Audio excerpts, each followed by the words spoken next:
wamemchukua makamu mwenyekiti, yuko katikati ya wananchi, wameondoka naye moja kwa moja kwa mguu, baada ya polisi kuonekana kwamba wana mpango wa kumuumiza ama kumjeruhi.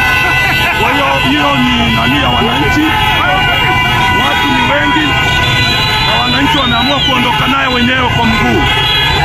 Wananchi wameamua kuondoka na makamu mwenyekiti wa chama aliyekuwa anaenda msibani kwa Raila Odinga na ameporwa passport na watu wa migration kwa nguvu.